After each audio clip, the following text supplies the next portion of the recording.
Caramba, eu tô até impressionado aqui com o tanto de coisa que a gente acumula com o tempo. A gente vai comprando, parece que são coisas pequenininhas e que ao longo do tempo vão fazer com certeza diferença aí para o que a gente vem se propondo a fazer. É assim no ciclismo, é assim na empresa. E ao ver tudo isso, né, coloquei aqui um pouco das coisas que eu utilizo no meu dia a dia para mostrar para vocês. E nesse vídeo eu gostaria de falar sobre estrutura, né? O famoso mito da falta de recursos. E, obviamente, quando eu comecei a andar de bike, algum tempo atrás, né, e mais fortemente, como eu falei no vídeo passado, há 5 meses atrás, apenas, eu comprei uma outra bike, vou mostrar para vocês daqui a pouquinho.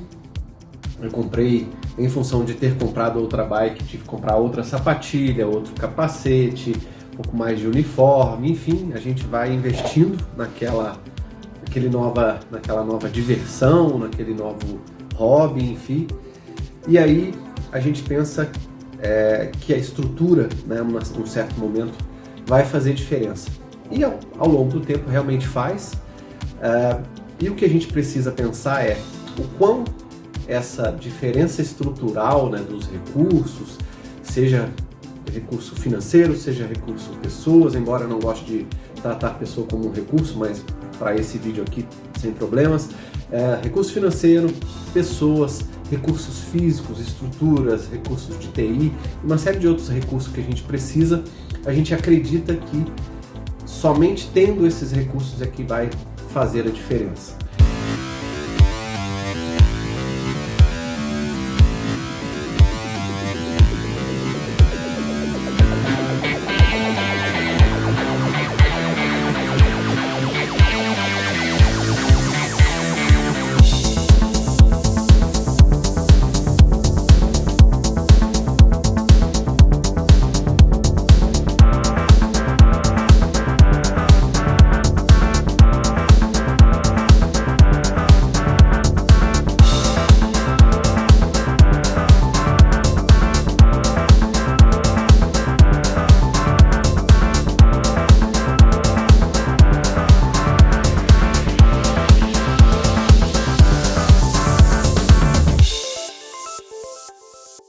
Vamos lá, eu vou ter que pegar a câmera aqui, inclusive, para mostrar para vocês.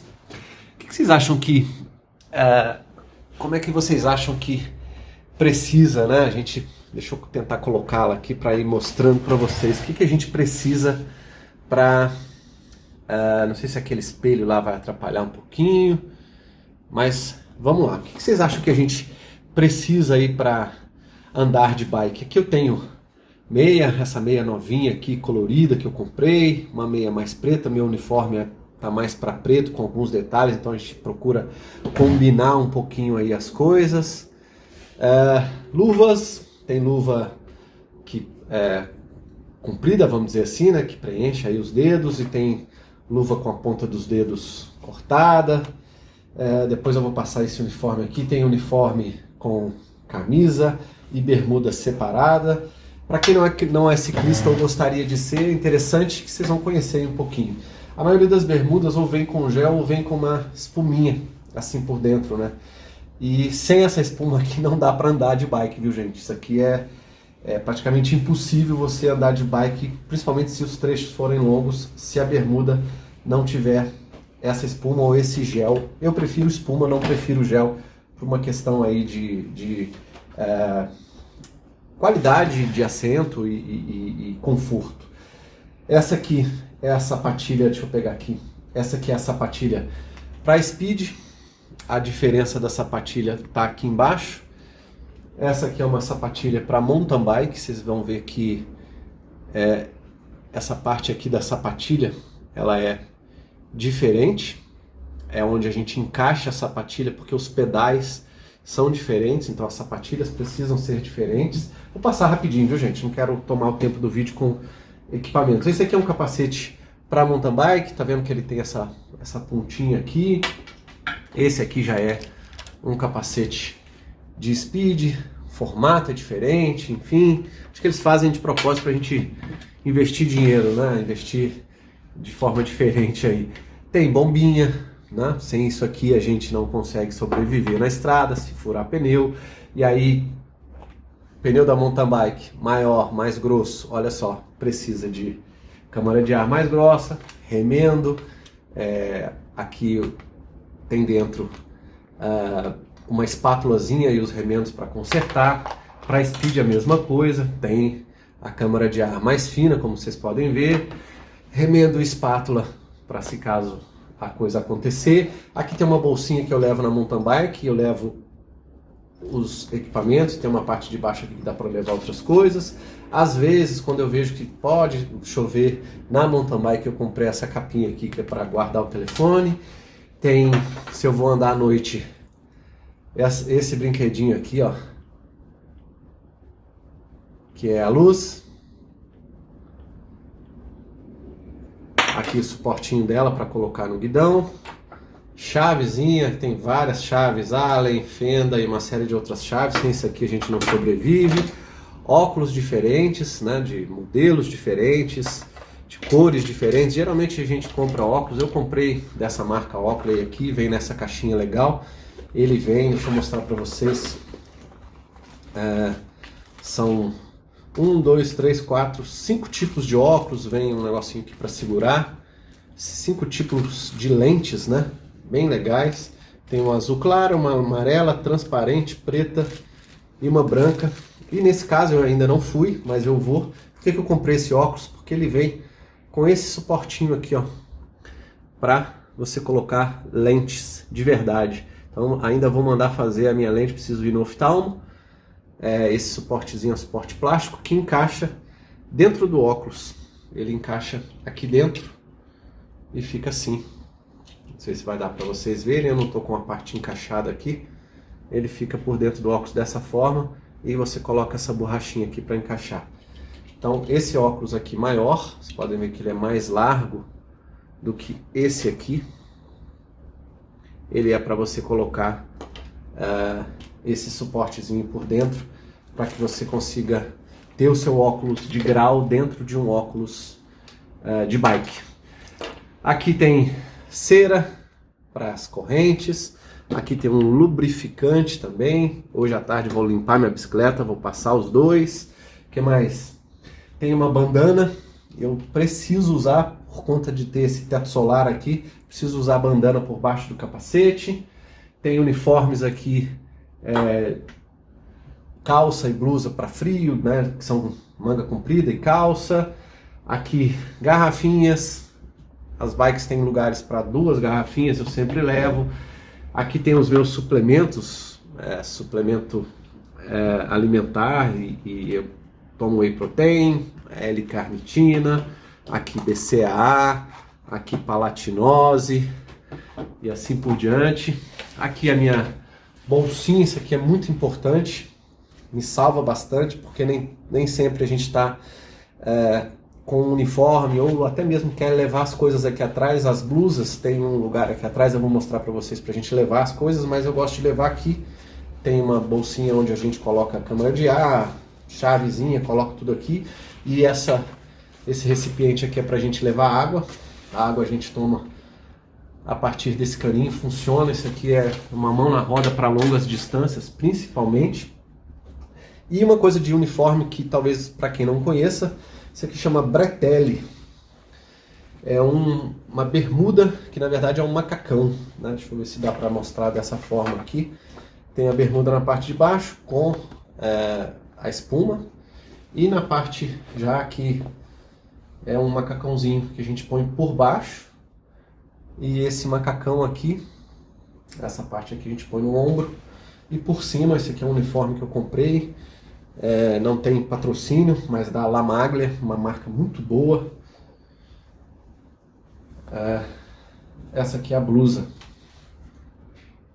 Bem fininha, com proteção aí para o sol, inclusive. Tem esse cinza aqui que reflete na estrada. E aqui são os 3 bolsos, né? O bolso esquerdo, na parte de trás da blusa do meio, e o bolso da direita. Isso aqui, se vocês forem olhar os bikers aí na estrada, todos eles usam esses bolsos, porque ninguém quer levar peso ou algo na bike. E a gente acaba levando as coisas ou aqui, ou nesse tipo de mochilinha. Então essas são algumas das coisas. Ah, tem um gelzinho que eu esqueci de mostrar. Esse gelzinho aqui também é bem legal, tem dessa marca aqui, mas não precisaria ser dessa marca. Esse gelzinho é legal porque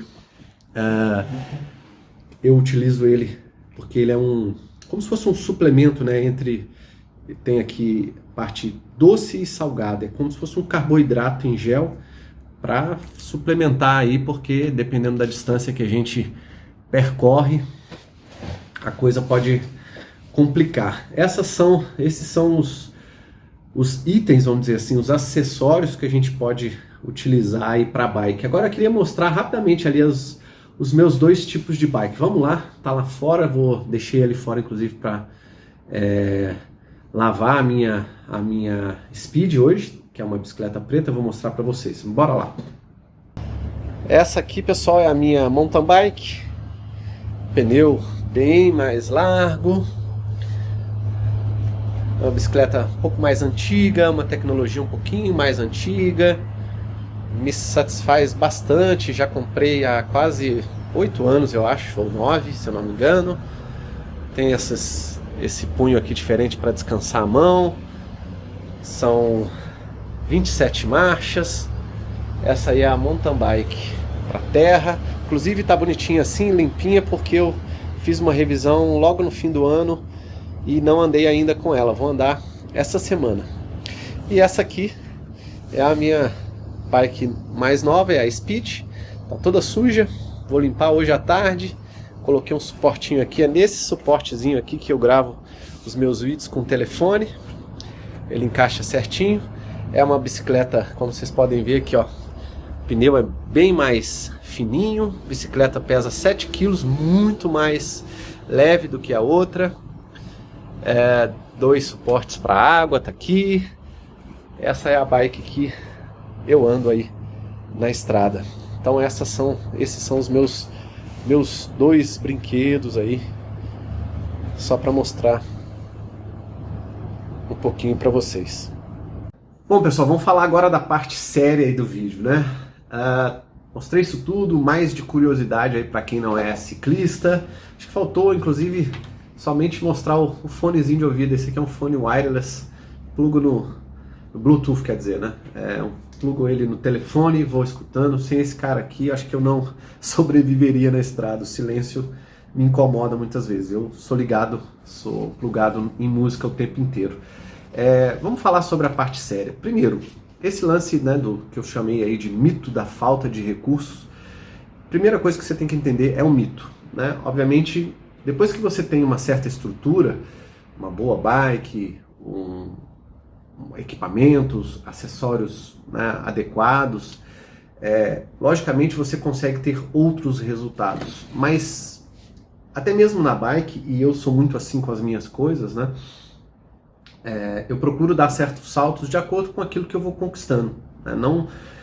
Não só pelo dinheiro investido poder retornar em termos de satisfação do resultado que a gente quer, mas principalmente para a gente saber se a gente vai continuar naquela, né? A gente investe, sei lá, se eu tivesse comprado uma bike de 50 mil, por exemplo, e não fosse utilizar, estaria ali um equipamento super caro e que eu não estaria utilizando para valer a pena o valor que eu investi. Então a primeira coisa é você entender que para tudo, né, na bike é assim, nos acessórios é assim, na sua empresa vai ser assim, você vai precisar dar um passo de cada vez, né? E já que é um mito, primeiro ponto. Segundo ponto que eu queria falar é que a maioria das vezes esse mito da falta de recursos, vamos dizer assim, é apenas uma desculpa, né? Uma crença que talvez até você tenha criado aí na sua cabeça, que você mesmo está falando para você mesmo, para você ou não dar um passo à frente se você quer abrir um negócio, ou não dar um passo à frente no sentido, se você já for um empresário, para a melhoria das coisas que você deseja alcançar. Eu vou falar na segunda parte desse vídeo o que você precisa, processo a processo, na sua empresa, de maneira geral, obviamente. Esse não é um vídeo que vai resumir tudo isso, né? Mas eu vou falar de uma forma geral o que eu acho que você precisaria ter aí na sua empresa para ter, por processo, os resultados que um pequeno, um microempresário precisaria ter.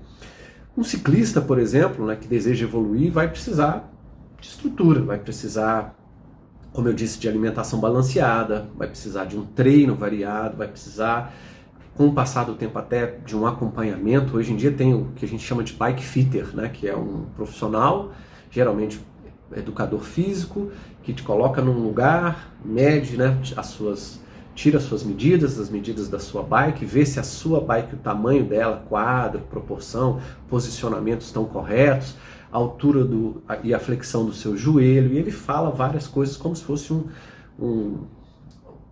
orientador físico aí, né? Alguém que vai te conduzir. Então esse acompanhamento com o passar do tempo, se você anda muito de bike e pretende melhorar os seus resultados, você vai precisar, assim como na empresa.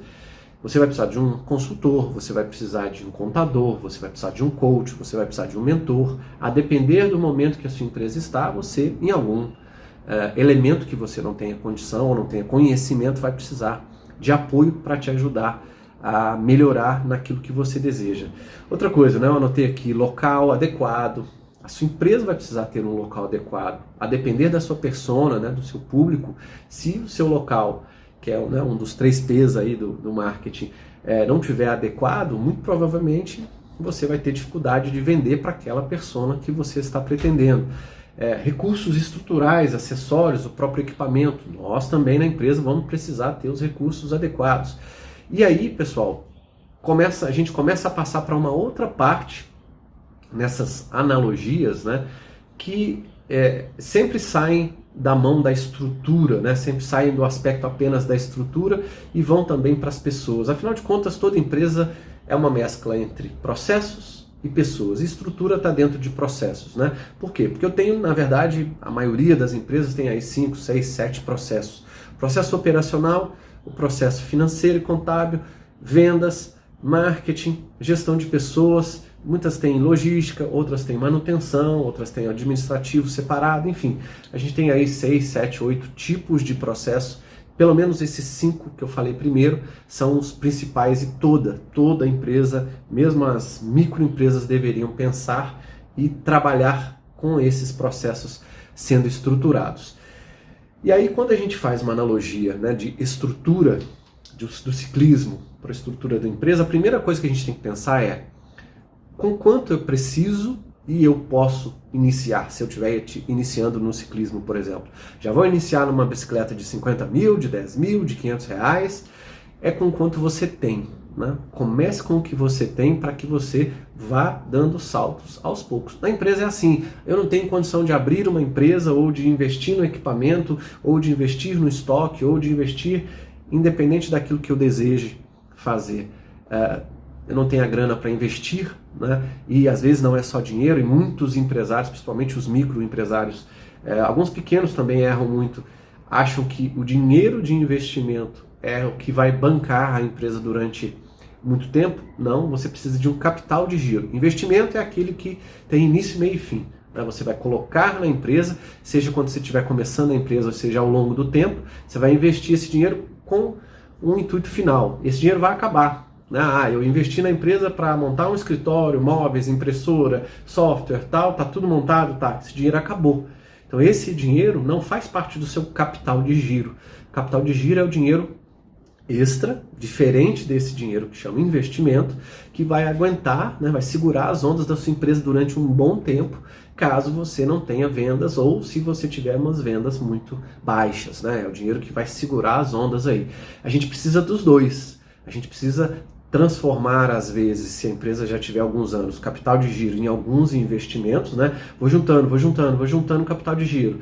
Se passar de um certo montante que eu delineei ou delimitei, e aí eu quero tirar uma parte desse e reinvestir na empresa, esse dinheiro volta a ser um investimento. Se não, eu preciso ter um montante seguro aqui na minha mão para poder segurar as ondas no momento de crise, quando eu precisar fazer alguma coisa. Tem gente que diversos empresários que têm processos aí, né, trabalhistas e uma série de coisas que acaba tendo que tirar do capital de giro para fazer esse tipo de pagamento, né? Coisas que quebram, coisas que acontecem na empresa, que é o capital de giro que vai segurar as ondas. E aí essa estrutura, ela é muito importante para isso, né? a gente está falando aqui de equipamentos, acessórios, nesse caso aqui, né, roupas e uma série de coisas. Mas no nosso caso empresarial, que no ciclismo também é a mesma coisa, olhando o lado pessoas, né, de novo, processos e pessoas. Agora, olhando o lado pessoas, você vai precisar ter as pessoas certas e nós, como ciclistas, né, porque somos apenas nós mesmos, você vai precisar ter, né, um bom treinamento, quem sabe um acompanhamento. E no meu caso, né, eu aprendi, depois que eu voltei a andar com pessoas, né, que é muito importante. Eu vou fazer um vídeo especialmente sobre isso nessa série. Espere lá, estou montando aí para falar especificamente sobre esse tema. Você vai precisar de alguns grupos, né? Porque você vai começar a se balizar. A partir do momento que você está andando só a passeio, você não está competindo, entre aspas, talvez com você mesmo ou com um amigo ali, não é uma competição, né? E não que você tem que competir, gente, só estou dizendo isso para quem gosta de ter desafios um pouco maiores. A partir do momento que você começa a se balizar pelo próximo, não em termos de competição para ganhar troféu, prêmio, virar profissional, não é isso, eu também não quero isso.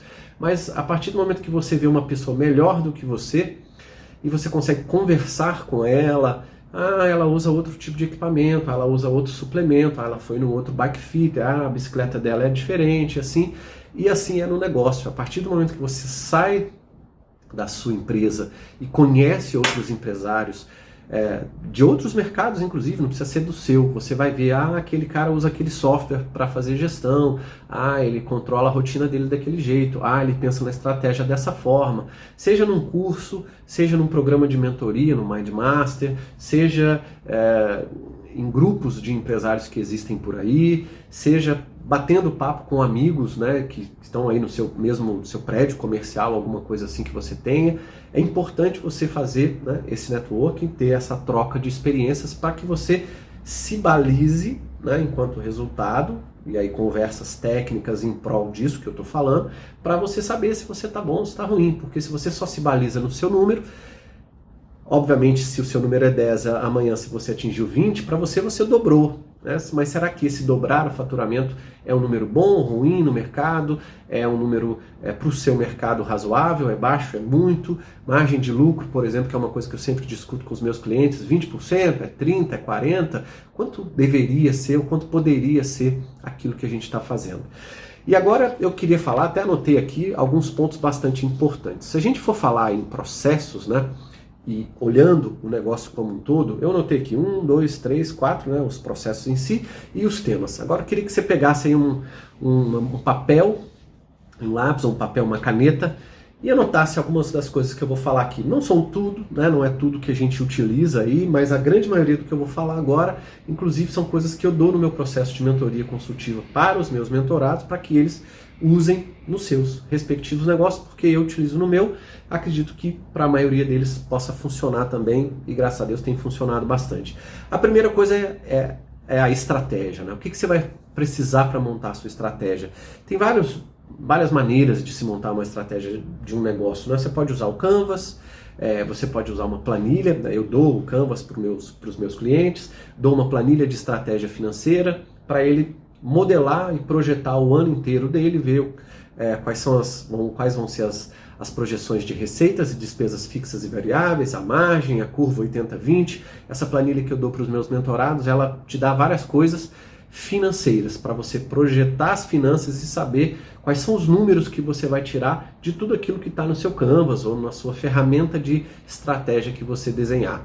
Eu gosto do Canvas porque no Canvas você consegue delinear alguns pontos, e eu não uso somente o Canvas, eu uso o Canvas acrescentando outras coisas aí, para fazer um detalhamento de tudo aquilo que a sua empresa precisa para desenhar o que eu chamo de mapa estratégico. E aí eu pegando esses pontos, depois eu passo esses pontos para a parte financeira e tenho a minha estratégia modelada. Depois você vai precisar planejar tudo isso, né? Vai precisar de uma planilha, que é um cronograma anual, e saber o que você vai fazer por mês, tanto em termos financeiros, que vai sair dessa planilha de estratégia financeira, quanto em termos de gestão mensal, para você planejar o ano inteiro. Eu utilizo uma ferramenta que é um sistema que eu desenvolvi, os meus mentorados também usam, é o mapa de gestão dos processos e interfaces. Esse mapa está dentro de um sisteminha online que chama Dueto, e lá eu coordeno todos os entregáveis, todas as atividades que cada processo tem que fazer ao longo do ano, para que o empresário consiga ver num mapa só tudo aquilo que ele vai fazer ao longo, né, do ano que saiu da estratégia. Terceira coisa, e não tem uma ordem, tá, pessoal? Vou falar aqui numa ordem aleatória de acordo com o que eu montei aqui. A terceira coisa é a parte de gestão, né? Já que você tem montou a sua estratégia, vai precisar fazer o seu planejamento certinho. Lá na estratégia você colocou algumas metas, você desenhou alguns indicadores e agora você vai fazer o terceiro ponto, a gestão. Gestão do quê? Gestão dessas metas e indicadores. Eu dou para eles o que eu chamo de cockpits, que é uma folhinha em A4 onde eu desenho tudo que os processos precisam ter em termos de entrada, saída, indicadores, metas, responsável. É uma folhinha bem simples. Você vai precisar montar o seu painel de gestão, né, e estruturar a sua sala de gestão na parede visualmente com essas coisas. E aí eu ensino na minha mentoria como é que você faz isso, né? Indicadores e metas, cockpit, painel de gestão no mínimo, para que você consiga gerir mensalmente, fazer os fechamentos mensais da sua empresa. Depois, o quarto tema é a parte de controle da rotina. Você vai precisar de um Kanbanzinho de controle da rotina para você saber o que você vai fazer em cada dia da semana, da quinzena, do mês, né, que derivou da gestão e aí que também derivou do planejamento. Você vai precisar de agendas individuais, você vai precisar desses indicadores e metas de rotina, uns são de gestão, outros são de rotina, e no final das contas, eu também dou para os meus mentorados um plano de ação, que é onde você vai olhar diariamente, é esse plano de ação que você vai geralmente utilizar nas suas reuniões semanais para coordenar o que está sendo feito, o que deveria ter sido feito, se fez, se não fez, quem fez, quando fez, por que fez, e aí é o plano de ação, se não me engano, se não for uma das principais ferramentas que uma empresa tem que ter, assim como o fluxo de caixa demonstrativo de resultado, que eu vou falar daqui a pouquinho. Então, estratégia, planejamento, gestão e controle são 4 temas iniciais, com várias ferramentas, as quais eu já falei aí, que a gente tem que estruturar para que a gente consiga conduzir esse ciclo que eu chamo da excelência. É um ciclo pequeno, semanal, um ciclo gestão mensal, de fechamento, um ciclo semestral de revisão do planejamento e um ciclo da estratégia, que é um ciclo anual. Por isso que eu chamei aí de ciclo da excelência, que envolve esses 4 temas. E aí, para o dia a dia, você vai precisar gerir processos. Quais são esses processos? Não tem uma ordem, tá? Eu vou falar aqui, o primeiro deles é o operacional. Se você entrega serviço, né, oferece serviço, é a sua prestação de serviço. O que tem que ter necessariamente dentro de qualquer processo operacional de quem presta serviço ou de quem produz um produto? Tem que ter lá a descrição dos seus processos, né, e os seus principais procedimentos. O que é uma descrição de processos? O que é um procedimento, um POP? Descrição de processo é o passo a passo da jornada do cliente, né? Desde o momento que ele entrou na sua cadeia até o momento que ele vai embora. Prestação de serviço é simples de ver, venda de produto é simples de ver, então você desenha essa cadeia e para cada uma dessas etapas você vai desenhar e escrever o que você precisa fazer. E aí você tira, não precisa ser para tudo, né? Pequenas empresas não são como a grande, a gente tem poucos colaboradores ou às vezes a gente é sozinho. Você vai fazer alguns POPs do detalhamento do como. Na jornada do cliente a gente coloca o que fazer. Nos procedimentos você vai colocar o como fazer cada uma dessas coisas. Não precisa escrever POP e procedimento para tudo. Você vai escrever os POPs daquilo que é importante e daquilo que você vai possivelmente treinar algum colaborador para que ele não erre, para que ele faça certo, para que ele atenda o cliente da maneira correta ou para que ele faça o financeiro da maneira correta, enfim. Cada um dos processos vão estar ligados a essa jornada do cliente e aí você vai desenhando essa jornada do cliente e cada linha abaixo da jornada são cada um desses 5, 6, 7 processos que a empresa tem. E aí você sabe, em função da jornada do cliente, o que cada processo precisa contribuir e quando e como. Aí você vai desenhar no operacional processos e POPs. Depois, segundo processo, financeiro. No mínimo, pessoal, a gente tem que ter uma planilha financeira de fluxo de caixa e demonstrativo de resultado. Fluxo de caixa é onde a gente vai colocar continha por continha diariamente. Ah, comprei tal coisa, vendi tal coisa, coloca lá no seu fluxo de caixa diário, que vai fazer o fechamento do dia e vai sair o resultado da semana e do mês, para você controlar as suas contas em termos de receitas, despesas fixas e variáveis. E o demonstrativo de resultado, né, que a gente chama de DRE, é o resultado que você vai ver mensal e até mesmo anual de tudo aquilo que você vendeu, comprou. Tem vários tipos, né, como é que eu vou dizer, de planilhas para mostrar demonstrativo de resultados diferentes, mas você precisa de um que mostre as suas despesas, total das suas receitas, a sua margem líquida, a sua margem bruta, o seu faturamento. Então tem algumas linhas lá, e essa planilha de fluxo de caixa demonstrativo de resultado, de novo, eu entrego prontinha para os meus mentorados. Então, no mínimo, essas duas planilhas para você coordenar a sua parte financeira aí diária, semanal e mensal. Depois, o terceiro processo, marketing. Acredito que você vai precisar de um cronograma de marketing, você vai precisar de um plano de mídias e conteúdo, né? Quais são as mídias que você vai fazer marketing, um cronograma quando você vai fazer e um plano de mídias e conteúdo, que é qual o conteúdo que eu vou falar, eu vou entregar mensalmente em função das campanhas, né? Então cada campanha vai estar ali no seu plano de mídias e conteúdo, e ali, durante o cronograma anual, você distribui as suas campanhas, e para cada campanha você vai fazendo as mídias nas mídias que você decidiu utilizar quando você montou lá a sua estratégia, né? Porque lá na estratégia a gente também fala de marketing, assim como fala de todos os processos. O quarto processo seria vendas. No mínimo um funil de vendas toda empresa tem que ter. Uma planilha de funil de vendas eu também dou para os meus mentorados. O que tem nessa planilha? Tem lá a maioria dos meus clientes, os dados dos clientes ou dos principais clientes. Tem também a questão das informações, qual etapa da venda aquele cliente está, se está no início, está no meio, se está no fim. A gente nomeia essas etapas de venda, ela me dá indicadores, me dá gráfico, me dá uma série de coisas para eu poder coordenar as vendas ao longo do tempo. Ah, Giovanni, mas eu tenho varejo, eu tenho uma padaria, eu tenho uma loja de roupa, eu tenho, sei lá, eu sou um dentista, eu sou um médico, eu também preciso ter um funil de vendas? Sim.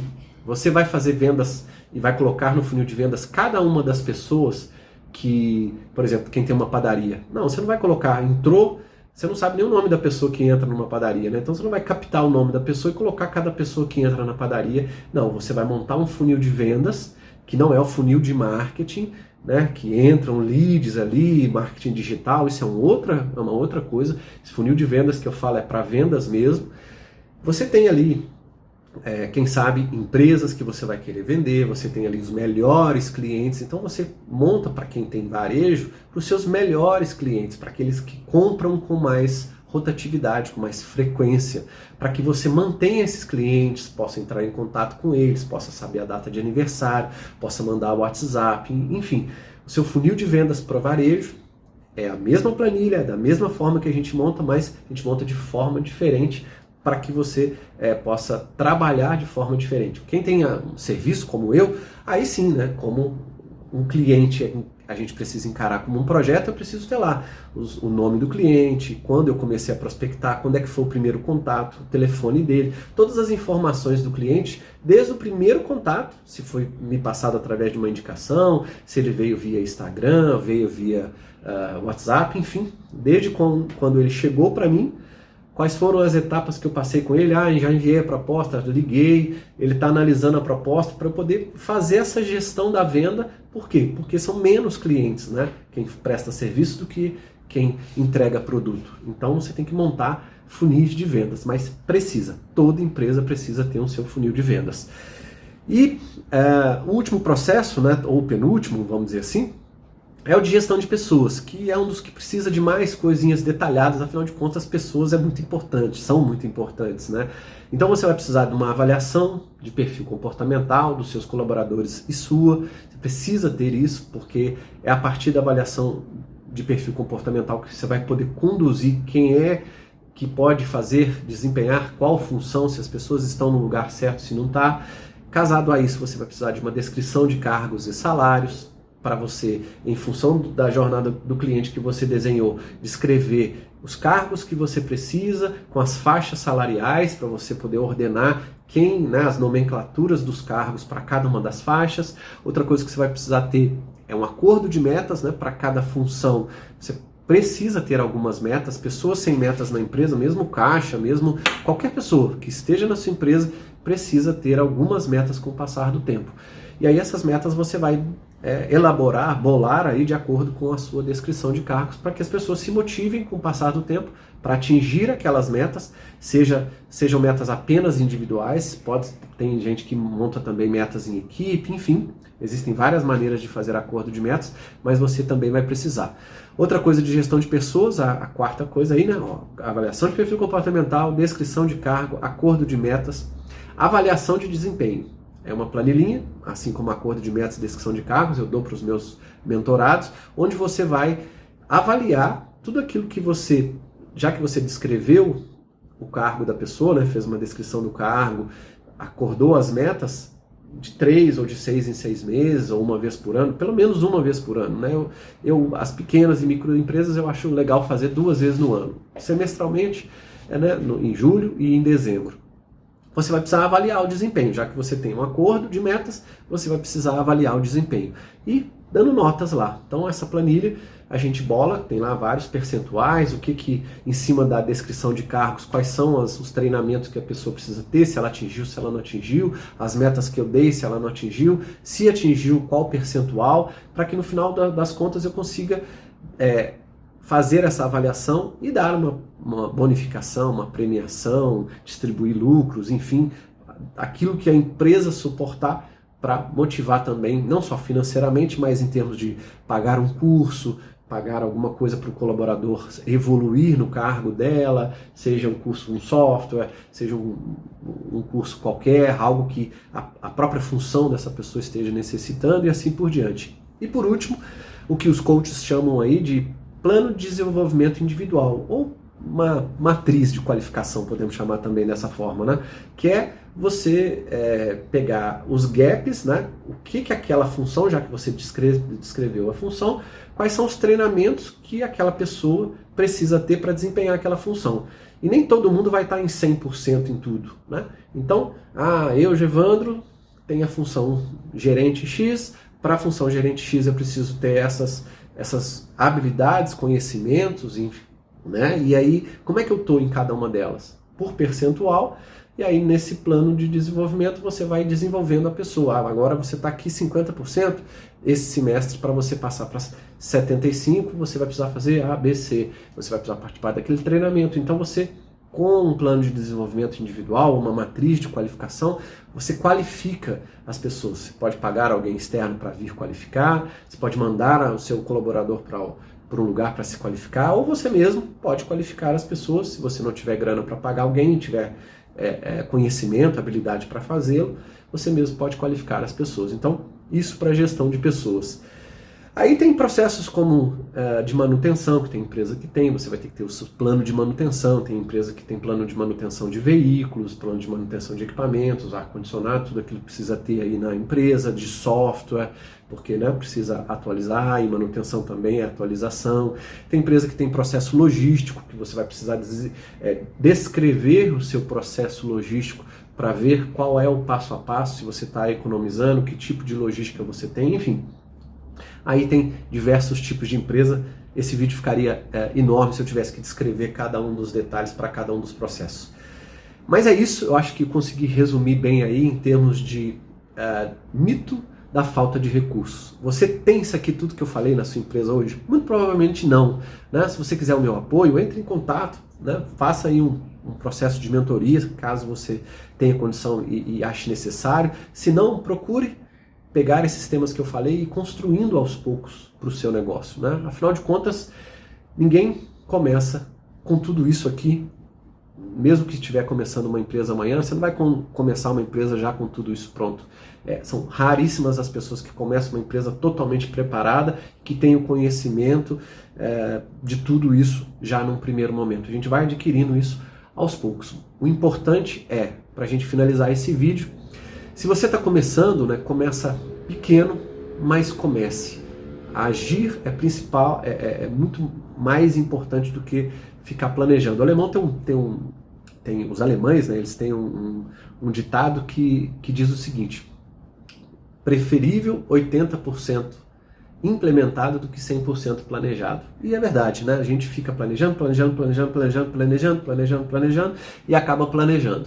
E age muito pouco, não começa e as coisas se prolongam e a gente não tem o resultado. Então, planeje sim, mas planeje rápido e planeje melhorias em pequenos passos, que é o que a gente chama aí de melhoria contínua. E se você é um empresário, né, e já tem a sua empresa, vá fazendo essas melhorias de forma contínua, devagar, procure juntar o dinheiro aos poucos, na sua velocidade.